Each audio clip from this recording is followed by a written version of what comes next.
I am Alen Stellian, the midlife empowerment coach and the founder of the Thrive coaching community for women 40 and above. Today, I am thrilled to introduce Amy Graves. Amy helps business owners maximize their website traffic and sales. She understands and uses Google products to increase traffic to clients' websites, increase user engagement, time on websites, and increase sales. Her client success rate has varied from a 350% to 900% in traffic. Wow, that's amazing. This typically leads to a doubling in sales. Her SEO focus is on your ideal client. So, Amy, welcome. I'm so excited to have you here. I'm so excited to learn from you. We got to start with the basics. Yeah. And Amy, you will hear, has an amazing laugh. She's just infectious. Thank you. Love hearing it. So Amy, what the heck is SEO and why should we care? Please, because so many of us are like, what is SEO? Right. Okay. So let's start with the basics. Search engine optimization. It's how when your ideal client goes to, say, Google, and in the search bar, they type in their problem. You want Google to show your website to that ideal client because they don't know you exist. So search engine optimization is maximizing that key bar that people put their questions in, right? Okay. The thing is with search engine optimization is there's two ways to go about it. Everybody knows about the really in-depth, overwhelming technical side of it, right? Backlinks and this and that. And it seems like it's almost magic happening on the backside. Right. So, and that's your algorithms. And here's what's fun. Google has come out and said, if you focus only on a logarithm search engine optimization, you are gaming the system. And they change their algorithms 500 to 600 times a year to keep you from gaming the system. You mean so they don't want you to crack the code and then how to get on top of that search, the search list. So they're keeping you on your toes. And so what do you do about that? Like, how can you figure that out? Don't do 100% focus on, you need to use the second side of algorithms, or search engine optimization, which is ideal client focus. Who do you want on your website? The problem with algorithms is it will bring the world to your website. Is the world your ideal client? Probably not. No. You want people who are going to be on your website and are there because they're going to potentially buy from you. They're going to do business with you. You want that ideal client. So how do you focus on that? You don't focus on the algorithms. You're going to focus in on the key phrases or words that a client will use to describe their problem. So you're not going to use your verbiage. You want your clients. What is that pain point? We talk about this over and over in marketing and all, but like it is drilled into our heads, ideal client language and blah, blah, blah, blah, blah, blah. What does that mean? That really means, what's the pain point? How do they describe their pain point? If you've been in business for a while, think about your networking.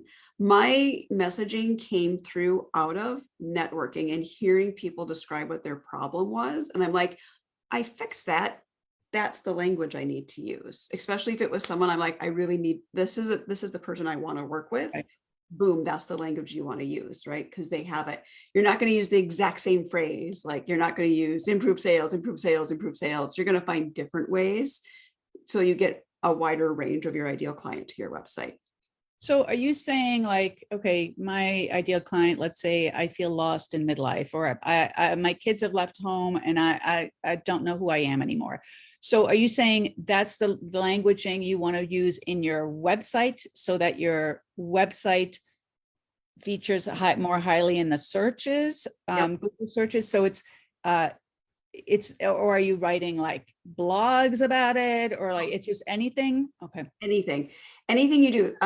So it was a great learning experience for me too, is I deleted my old website and I was going through all those fun blogs. I'd written, a blog, like almost 100 blogs in a little over a year. And I'm like, wow, a lot of these really don't focus on what I do. They were fun to write, but they're not going to bring me my ideal client because I'm not focused on writing what my ideal client is thinking about. So yeah, you want your blogs, if you do blogging, podcast would be the same way. What is it you do? Focus in on what that pain point is for your client, and then that's what you want to write about. I would say out of almost 100 blogs, I only kept 5. I let the rest be deleted. That's how bad mine were. So are you saying if somebody comes to you to work, and you're going to help them with their SEO, they have to know who their ideal client is, and they have to know that pain point, like the languaging, or is that something you're going to help them figure out, or that's something I can help you figure out. So working with me, there's a few different ways of what we do is if you are just lost and you don't know what the ideal language is, I will absolutely get you set up and running, and we'll figure that out, and we'll measure the system, and we'll jump into like Google Analytics, which is my favorite topic. It's how you measure. It tells you website traffic and how people are engaged and where your traffic is coming from. So it's all these great little numbers, because I love data, and data is how you get results. So I walk through that. I do videos on it, but you have to measure what you're doing. Is it right? If you have that done already, we get to actually focus more on using that language in social media. So it depends on where you're at, on how we work together and what our next framework is. So yeah, it's a combination, but the language you use on your website should be used everywhere. So like, is it finding like a few phrases, or like how much languaging are we talking about? I start with a few phrases. Okay. What I do that's different in SEO is I build that foundation, and I'm laying everything out. I document everything we do. I record videos for you, how to use Google Analytics. Guess what? Yeah, You're going to right. get Oh my goodness. Yeah. So tell people what is Google Analytics for people who just don't know. Just don't know. It's the reason we have increased privacy policies. Because it's like gives too much information about people. It used to. So if you are using, there's an older version of Google Analytics called Universal Analytics. If you have that, because it measures bounce rate. That's no longer important. But Google, prior to this, like the Google Analytics 4, which is what I use with clients, they were collecting a lot of data they shouldn't have been. So just so you guys know, I'm not a Google partner, because I like to talk about the bad side of Google. I'm glad we have the balanced view here. Right? Perfect. Yeah. So privacy policies and consent cookies from California to the East Coast to what the European Union has done, which is more intense than what we've done here in the US, all came about because really Google and other search engines, not just Google, but everybody, were collecting too much data from users. They wanted to know your IP address, which Google does not need to collect your IP address. It is not necessary. Tell people what IP address means. That is your computer address. So using an IP address means people can hack into you. They can, there's a lot of ways to use it for evil. So if Google got hacked, they would have all this information based on a user, which they don't need. What about specific details about you? What if they collected, credit card numbers, which, most people, I don't do that. Just so you know, I don't save it. I will put that in every time. Nobody needs to save that information, but that's what they were doing. And they were using this information not for the best, because if you are a publicly traded company, more often than not, you're taking that information and selling it, not necessarily IP addresses, but you're selling user data. Yeah. And in my opinion, that is just dirty and wrong. So what's nice about Google Analytics 4 is that we've moved out of that, and you have to tell people what you're using the data for. I will only set up your analytics to do analytics of your website. I don't do rebranding, remarketing, retargeting, anything like that. I don't collect the user data. That's not what you need. What we're doing when we use Google Analytics is we're measuring how people use your website. Are you user focused? And what that means is your ideal client getting what they need out of your website?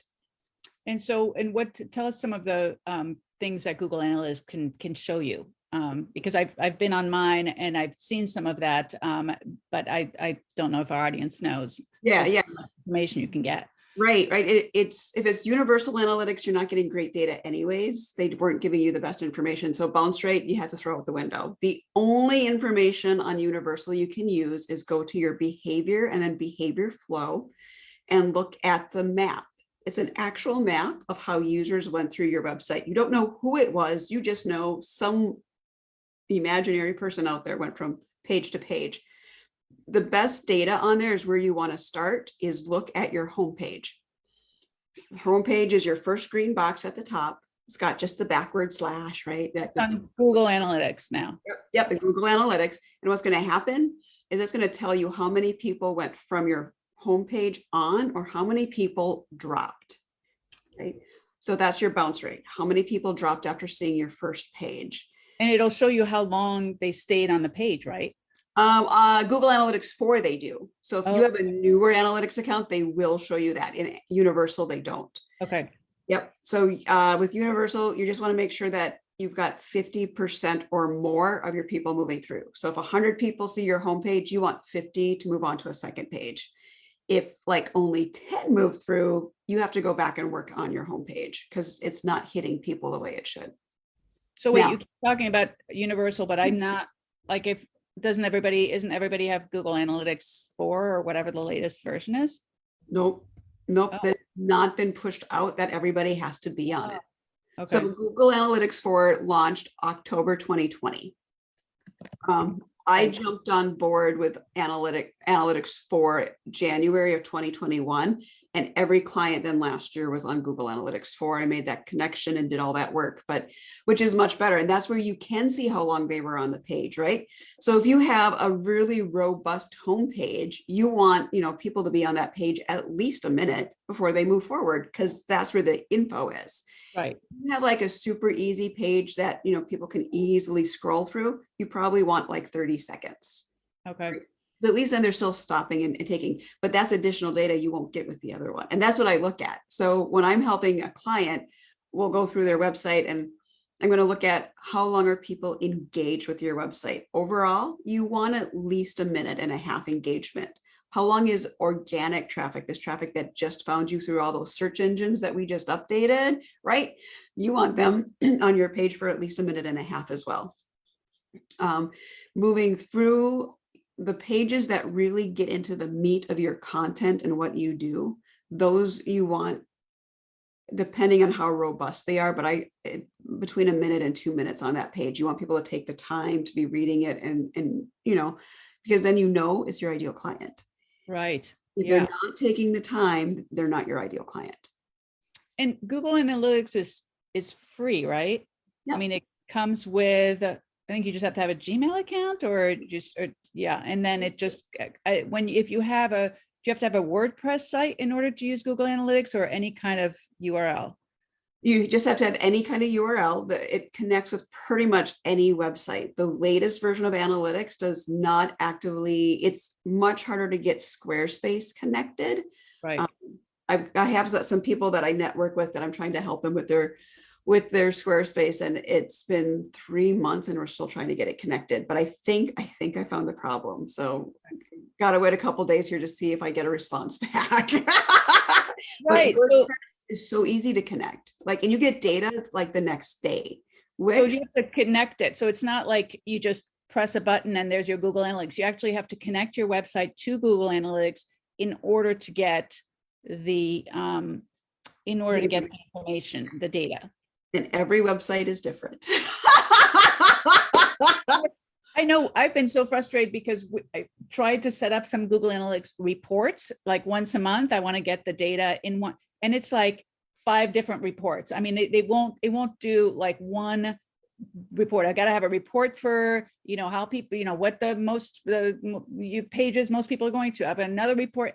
That's frustrating. I wish I don't know if there's a way, but I wish they had a way to, you design your own report and it just comes in one email. Yep. And I don't know if they would do it in one email.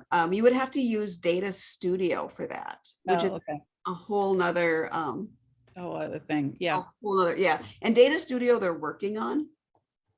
With the updates to Google Analytics 4, they actually incorporated a lot of that data into Analytics 4.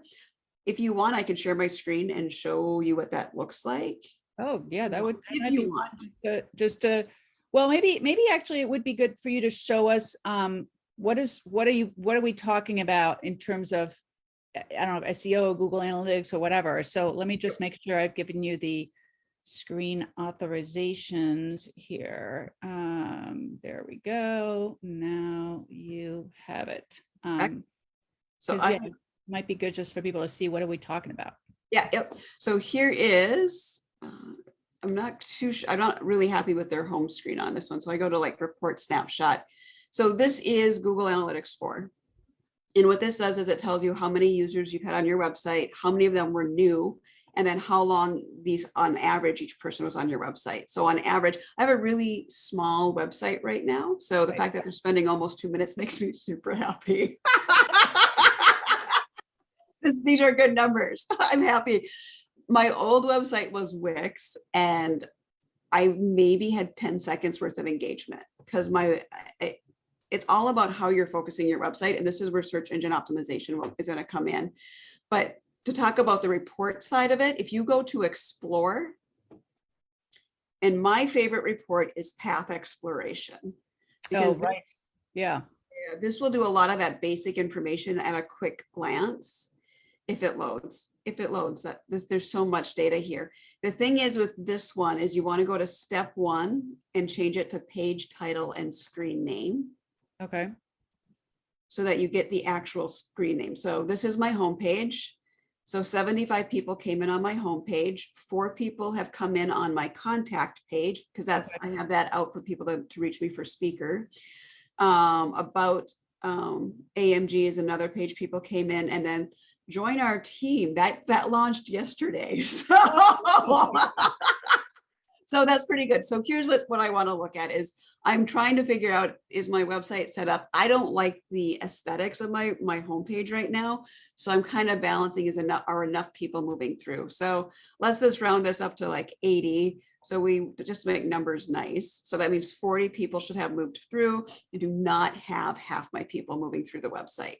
Right. So I'm going to want to go back and look at what do I say on that page? And this is where you're going to connect this now back to your SEO.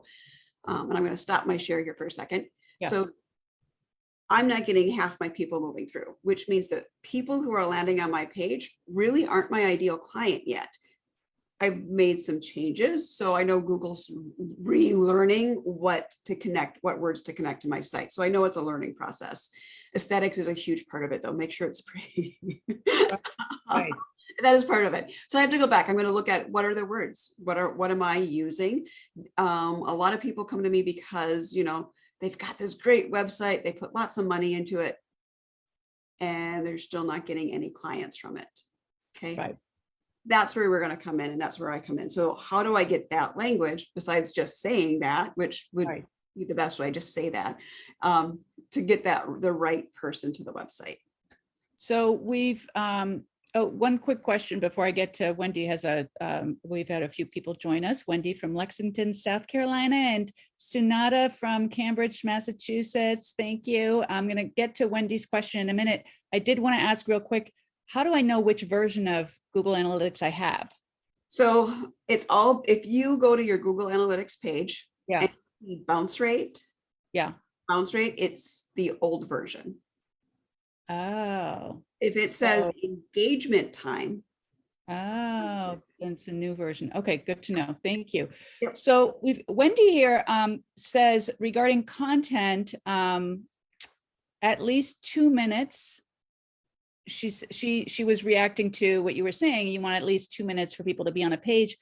And she's asking, in our case, it's a magazine. So if they only stayed 2 minutes, they did not finish reading the story. So I assume that 2 minutes is more for like if you're selling something or if you're trying to move people through a website, not so much if you're more of a magazine type situation. Yep. And that's a great distinction to make. One of my clients is a nonprofit social media, or not social media, they're a nonprofit digital newspaper, right? So that's one of the things we look at is if you are more in that print field, you really want like a 5-minute engagement time. And it might vary from page to page depending on how much is on that page for that article or that news clipping. So their average engagement time, we do. That's one of the things we look at is, yep, what was that, me? Yeah, yeah. We had a little snafu there with the, but keep going. Okay. Yeah, so, and that's why I give parameters, but really understand what your industry is. Because if you're a retailer, you probably want people to spend like 5 to 20 minutes on your website, right? The longer they spend, the more they're going to buy, the bigger their cart's going to be. So you want them to spend time.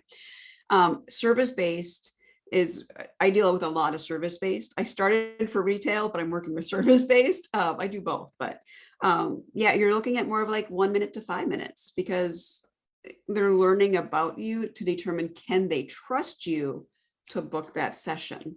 Right. You know, if they're spending 20 minutes and really hemming and hawing, you probably don't have the right language to get them to book. Right. Versus, so it's like not too long, not too short. It's like, what's your Goldilocks? You're looking right, at Goldilocks. Sweet spot in the middle. Exactly. Yep. Just right. Yeah. So you're saying, Wendy, for a reading if you want people to be reading a story, obviously it's going to depend on what you're trying to get them to do. But for that, you'd want them to be on longer. Yep. Yeah.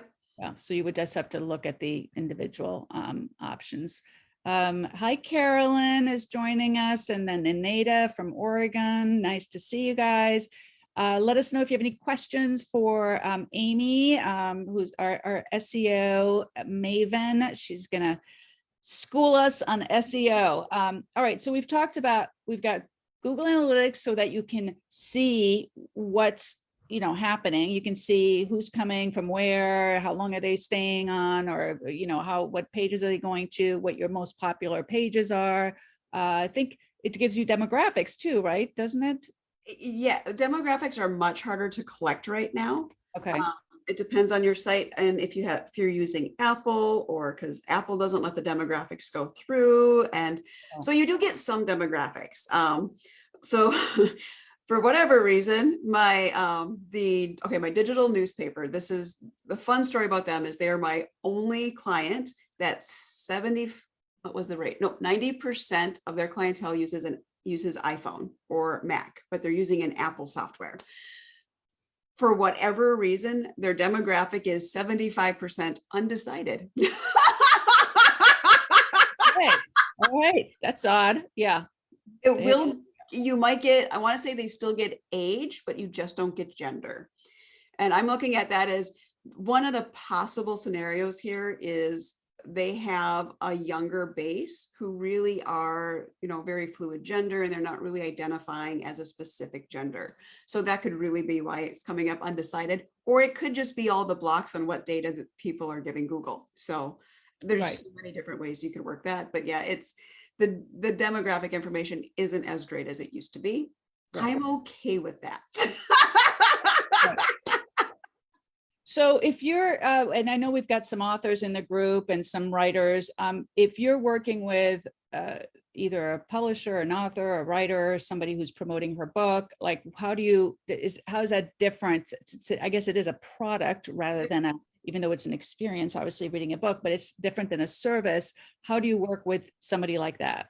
So in that case, they're going to want to do some of the similar things we do with other websites. You want your homepage to be about the author, about what they write about, but you want a page for each book.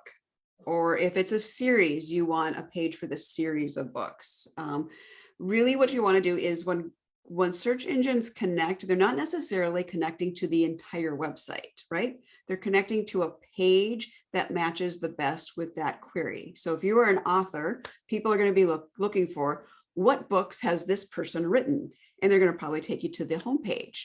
If they are looking for a specific book written by a specific author, you want that as a single page.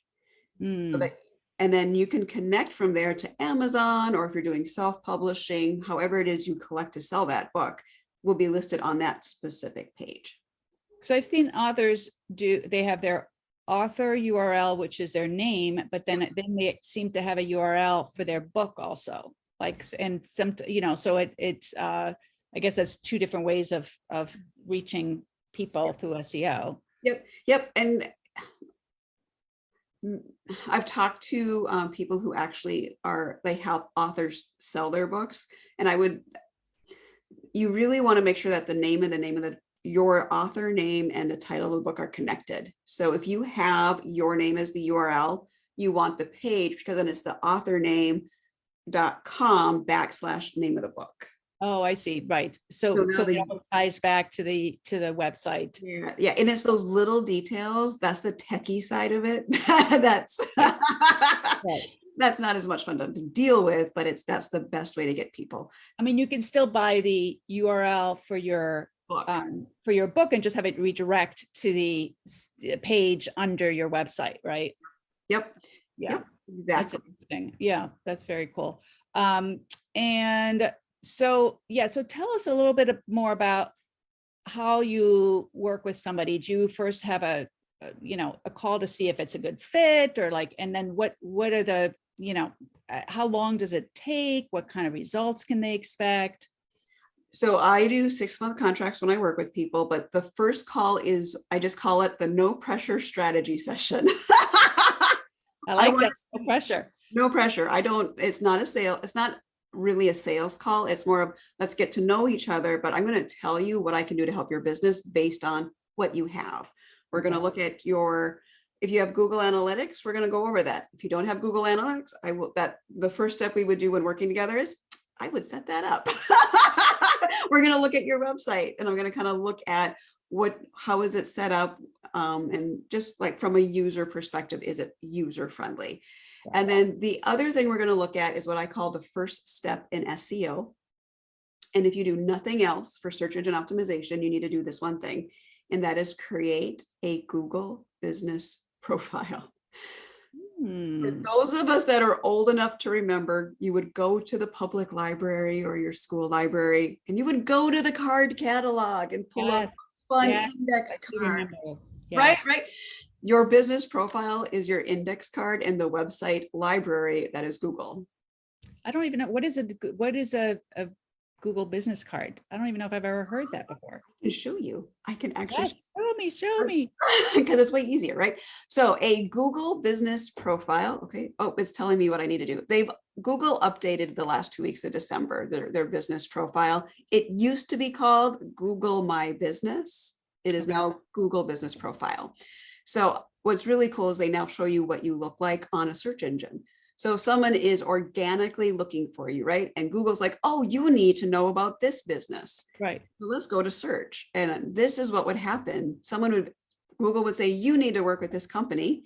And off to your business profile pops up on the right-hand side. Oh, I see what you're saying. But I mean, you could just Google yourself without going through the business profile to see if it pops up or not. But you're saying you need to have that column on the right is only showing up because somebody has set up a Google business profile. Yep. If you did not set that up, it would just give you the search results and nothing on the right. Right. And we've all seen that page where it's like, yes, yeah, totally. Restaurants, everything. It always shows up. And I always just think it's the magic of Google. Yeah.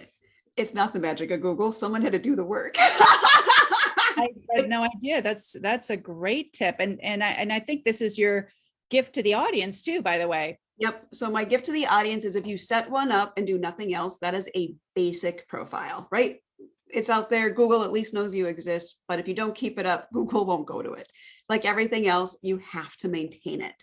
So there's a couple of really great things to look at when you're here I'm going to go to services because this is my company. If you're a retailer or an author, you're going to want products, but under services, you have a place to list everything you do that you help people with, and list the description. This is the key. The description is key. Anything that pops up in orange, which marketing strategy and master classes popped up in orange a few days ago, I haven't filled them in. What that means, Google is connecting organic users who are searching for marketing strategy or master classes to my website. So now I need to go in and I need to fill in my data here that says, I offer master classes and how to set up your Google My Business profile, as well as Google Analytics. And that's it. And then so that Google knows exactly what master classes to send my way. Wow. But this is your key. So if you're ever wondering and you said, how do we know what words Google is connecting my website to? It's here. Google will tell you every time they give you a potential update to your services. These are all words that Google has actually connected people to based on my website. Wow. And I've had to edit a lot. Like Google likes to throw corporate training on mine. I am not a corporate trainer. So those categories are on there for everybody, but is it okay if some of them don't apply, you just don't fill it out? You delete them. Just you delete delete it. them. You can Okay. delete. There's a delete button. Just Okay. get rid of it. If it doesn't work, delete. Right. If corporate training is not yours, just get rid of it. Right. So it doesn't show up as blank. Okay. Right. Yep. Okay. Yep. And really, most users might not see that data, what that information, and if you have like this information on your website, copy paste. Right. Don't You want reinvent the wheel. consistency, Yeah. right? You want that consistency, but people really won't see those descriptions. What you're doing is you're telling Google what you do in each category, because Okay. people don't typically just look for a digital marketer. They're looking for someone who does social media digital marketing. I don't do that, right? So my digital marketing is I focus on the first step in search engine optimization and helping people strategize which social media platforms to use. Right. And so we got a little derailed because I got so excited about your free gift, first step in SEO, and we're gonna link to that. But let's go back to, okay, so you have a no pressure call with somebody to discuss their business. And then what happens? And then what happens is if you make the decision that time and you're like, you know what, I really want to work with you, we will get it worked out and set up. But otherwise you get a link. I will send you an email link that says, when you're ready, we're going to discuss contract, we're going to discuss payment options, and that's a separate appointment. That one takes like 20 minutes. Okay. Right. And it's a 6-month commitment, you said, because it takes time, I assume, to see the results from, your work. Yep. And I start with website audit and a Google My Business audit. So those two things alone take roughly a month to get through all the pieces. And then we typically start working on your website month 2. So, because I document everything, you get videos, you get so tired of watching me on camera. Yeah. Well, I love the videos. That's such a great idea because there's nothing like actually seeing you in action, showing things rather than, telling me or, and I'm supposed to figure it out. But when you actually see it play out, that's so helpful. Yep. And to see that it's not magic.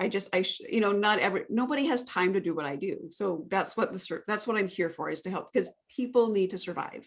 I started my company because 90% of small businesses close. And after COVID, 80% of women-owned businesses closed, and that's not acceptable. So I'm here to show you how to make that not be that statistic. And is the idea that you work with people and you're also kind of, teaching them how to fish so they can maintain themselves, or, is there a kind of thing where we still need you to keep it up after the 6 months or whatever? So what I do is I build your foundation so you don't have to do it again. I'll give you the tips and tricks. What do you really need to do when we're done? It's like post to your Google My Business page as often as you can for 5 minutes. Like just take 5 minutes a week. If that's all you got, make a post on your Google My Business page, and that will be enough to get you started. So I tell you exactly what you need to do. And I do have services afterwards because not everybody has time. And I've had people say, I don't want to give up your giggle in my life. I'm like, okay, well.